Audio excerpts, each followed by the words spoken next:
Former boxing champion Scott Fitzgerald has been jailed after flooring a man outside a pub with a single punch. The Commonwealth gold medalist attacked Leevi Francis in a pub in a drink and drug fueled rage. Leevi suffered a broken jaw and a cut below his eyebrow after being knocked unconscious outside the Grand Junction in Preston, Lancashire. Mr. Fitzgerald has now been jailed for 46 weeks after he pleaded guilty to GBH on the first day of his trial. Preston Crown Court heard how the boxer had been drinking all afternoon and smoked cannabis on November the 27th last year.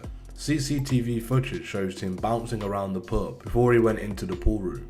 Landlady Kirsty Allen kicked him out after he stamped on the floor hard, close to the pool table. After being shoved outside by a group of drinkers, Mr. Fitzgerald first confronted another man. Seeing this, Leevi stepped in to help and was punched to the ground by the British light middleweight champion. He lay unconscious for around a minute before being taken to hospital. In a victim impact statement, Leevi said a plate inserted into his jaw causes him pain at night, and he was told how he lost 2 stone after being left unable to eat. He also revealed he has suffered socially since the attack and feels anxious about his son's boxing hobby. Ayaz Quasi, defending, told the courts how Mr. Fitzgerald's successful career, which saw him win a gold medal for his country in 2014, was blighted by drink and drug use. His lawyer said how he was now banned from professional boxing, but has remained sober whilst being kept on remand in custody. Mr. Quasi added he is utterly aghast and ashamed at the way he was behaving. This loutish and disorderly behaviour in public.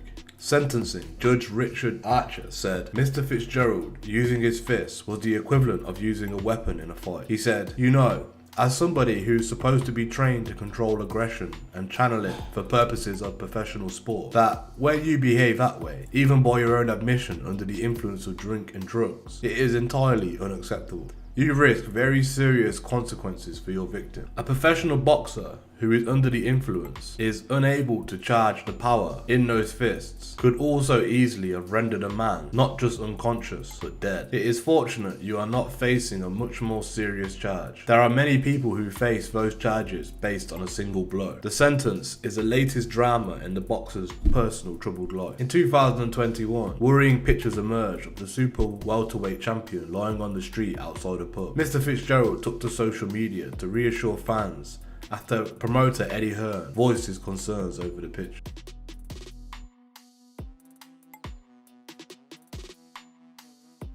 A gangster's girlfriend who helped her boyfriend run a racket in which 3 16-year-old schoolboys were used as slaves to deal drugs avoided jail by the skin of her teeth. Georgia Burns, who was 22, agreed to repeatedly drive her boyfriend 100 miles from their homes in Manchester to Hull, where one of the exploited teenagers was set up in a squalid flat. During a callous text exchange with drug boss Jamie Upton about one of the teenagers, Miss Burns said, "You can tell this boy's been living in a crack house. He stinks." Mr. Upton, 25, then responded, "Yeah, he stinks, don't he? Ha ha ha." Police busted the racket after placing the flat under surveillance and found Mr. Upton in the upstairs toilet trying to flush drugs down the toilet. Officers seized heroin and crack from the flat worth around £2,295 plus $3,162 in cash. The 3 boys, who cannot be named, were rescued and moved away from Manchester following the police operation named Marconi. It emerged that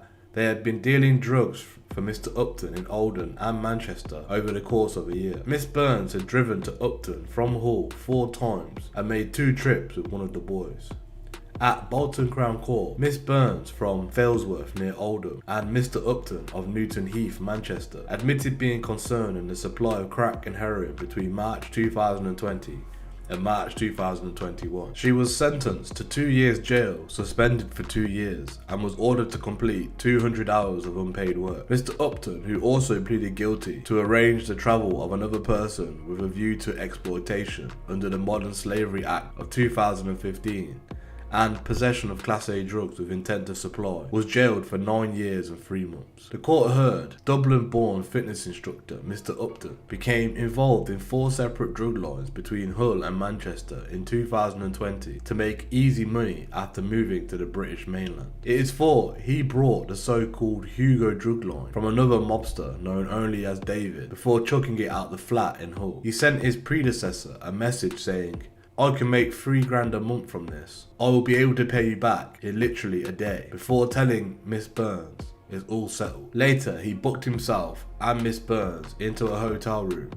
before moving one of the 16-year-olds into a flat to run the Hugo line. He subsequently set up a second Snickers drug line in Oldham, run by another 16-year-old lad. Mr. Upton would be ferried around by Miss Burns in her car, as he believed drug squad police were less likely to pull over a woman driver. One of the boys he recruited had been in and out of care. At the time, he was conscripted into the drugs racket. He was doing well at school, but his performance and attendance dropped off when he got involved with Mr. Upton. In one text to Miss Burns, Mr. Upton boasted, "I've sent the kids to go and get me a pizza. They get $1.50 a day. It doesn't matter what I make them do. They are my Joeys. I fucking pay them, so they know where their bread's buttered." Miss Burns replied, "True. If you pay them, they can't say no." A later message from him to her read, "I'm not asked about anything anymore. I shattered the guy in the car park earlier. I'll get GBH if we get caught." Maria Brannan, prosecuting, said, Mr. Upton told Miss Burns it was going well, and Miss Burns said, "I'm glad it's going well and you're making money. Why don't you ask David for a lift down to Hull next time?" But Mr. Upton responded, "Fuck David, he owes me £1,300. He's taking the fucking piss." Miss Burns told him, "I've put 600 miles on my car driving you," to which he offers £200 to drive him again. Officers were alerted to the racket after one of the boys confided in his social worker. The lad was said to be scared and confessed, "I'm selling his stuff because he owes people money." The boy also told how an enforcer acting for Mr. Upton told him, "You've got 9 sisters, haven't you? Which one am I going to have to fuck up?" Mr. Upton was bailed after the raid on the flat, but was arrested at his home on March 2021, with officers seizing a .22 Colt rifle, 16 bullets, £10,000 worth of heroin and cocaine, and 17 mobile phones. Miss Burns was arrested later. Both gave no comment in an interview. All 3 boys did not assist the prosecution. In mitigation for Miss Burns, defence counsel Miss Catherine Pierpoint said she now appreciates what she got herself involved in was serious and knows that those who assist others help these kinds of operations take place. She knew there was a concern from Mr. Upton about being stopped, which led him wanting to get driven around by a woman, as they were less likely to be stopped. Although she never handled the drugs or dealt with any of the others accused, she did drive Mr. Upton from Hull to Manchester on 2 occasions. Although she was actively involved over that period of time, it was contained to the trips. She had just turned 19 at the time, and she was not paid through these months. Only on one occasion she was given money for petrol, and it is clear that she acted at his request throughout. She was not acting under duress, and she should have and could have made a different decision, but other messages taken from her phone showed a relationship in a different light. One night before they both drove to Hull, Mr. Upton asked her to drive him, to which she is hesitant and refuses, but in response he says, "You're always driving to go to the sunbed." She says, "That's not fair. The sunbed is close," but he responded sarcastically, "Well, thanks, I really appreciate your help." Then the next day he messaged her saying, "There is something really going on with you, and if I am going out, you're up to something. If you don't see me tonight, I'm gonna smash your car up." She says, "Why do you expect me to be friendly with you after what has happened? You threaten me all the time." He responded, "Get in your car when you come home and come see me. You've got an hour." She ended up driving him, but sent messages to Mr. Upton telling him how the whole situation was making her stress and how seemingly constant trips had taken their toll on her. She said, "I've got to the point where I've just ended up feeling numb." On another occasion, Mr. Upton sent her 3 individual messages saying, "Get here now." Miss Pierpoint added she met Mr. Upton when she was 16 and they were going out for a number of years. Throughout their relationship, he controlled and manipulated her. This was not a girlfriend who liked excitement of the criminal lifestyle. She was not emotionally strong and mature enough at the time. Everything, of course, was kept from her family at the time. It seemed that she was under this spell of his during that time they were together. As of September 2020, she has cut relationship ties with him. She is a very different woman to the one she was back then. Sentencing, Judge Martis Walsh said, "Vulnerable youths and children are often used in the so-called county lines drug dealing because they enable others higher up in the supply chain to distance themselves from the end users. They can also be easily controlled, manipulated, and intimidated. The motivation was selfish desire to make significant financial gain, regardless of the damage done to others. The judge told Miss Burns, "You were fully aware of Mr. Upton's involvement, but I am prepared to accept you were in an unhealthy relationship with him, in which you felt some degree of coercive control. You have escaped jail by the skin of your teeth." Cade Joyson, 28, of Crumpsall, Manchester, a friend of Mr. Upton, who temporarily took over the running of the drugs line, was jailed for 8 years and 3 months. Pedro Begantim, 21, of Ashton-under-Lyne, was given 2 years jail, suspended for 2 years, and 200 hours unpaid work, whilst Edvard Voldovic, 35, was locked up for 7 days. All pleaded guilty to drug charges.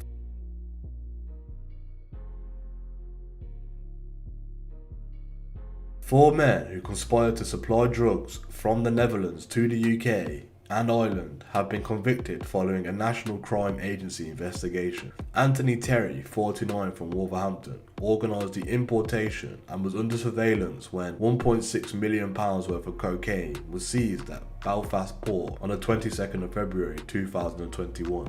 The drugs were transported from the Netherlands to England and then across on the ferry to Northern Ireland in fuel tanks being transported within a van. When Mr. Terry learned about the seizure, officers watched him in the Wolverhampton area moving identical fuel tanks to those found in the van so that they would not be linked to him. He was arrested on the same day. Mr. Terry and his organised crime group associates were using the encrypted messaging service EncroChat, and the NCA identified other occasions in 2020 when he had smuggled drugs and cash for other organised crime groups. Mr. Terry had enlisted Michael Collins, 62, from Wolverhampton, to travel to the Netherlands where he would meet contacts to pick up the cocaine, concealing it in his van. 2 more drivers were recruited by Mr. Terry. Mohammed Omar Khan, 38, from Birmingham, supplied drugs to customers in the UK, and Josh Pal Singh Kothria, 33, from Wolverhampton, supplied them to the Republic of Ireland. Mr. Terry instructed Mr. Collis to travel to the Netherlands on the 6th of April 2020, where he collected 17.5 kilos of cocaine. From there, the drugs were divided up, and while Mr. Khan delivered 6 kilos to Luton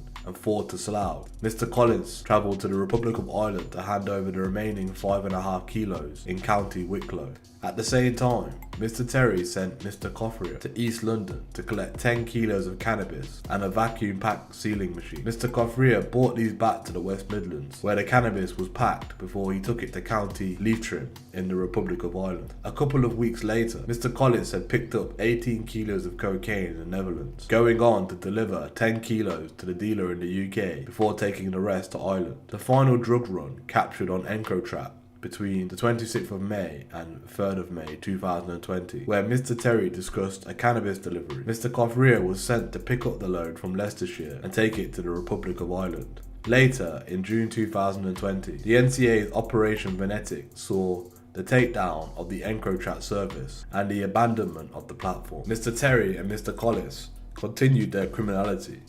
However, the NCA investigators established that Mr. Collis had travelled to the Hook of Holland again in July and September 2020 before returning to England and travelling onward to Belfast. He then distributed the drugs in Limerick in the Republic of Ireland. Mr. Collis and Mr. Kothria were arrested in March 2021. Mr. Khan had been arrested earlier in December 2020, following a trial in November 2022. Mr. Terry was jailed for 18 years in relation to the Belfast cocaine seizure. He was charged with additional drug trafficking offences linked to the messages found on his EncroChat device in April 2022 and pleaded guilty April this year. Mr. Collis also pleaded guilty to drug trafficking offences in April. Mr. Kothria and Mr. Khan were convicted at Wolverhampton Crown Court after a 2-week trial. All 4 men will be sentenced at a later date to be confirmed. Mick Pope, NCA branch commander, said, "This was a sophisticated operation to smuggle drugs into the UK and Ireland to make a significant profit." Mr. Terry was the kingpin of this group, offering a service to criminals who needed to obtain drugs or move money. These convictions have taken a harmful crime group out of action and demonstrate the NCA's commitment to protecting the public from serious and organised crime.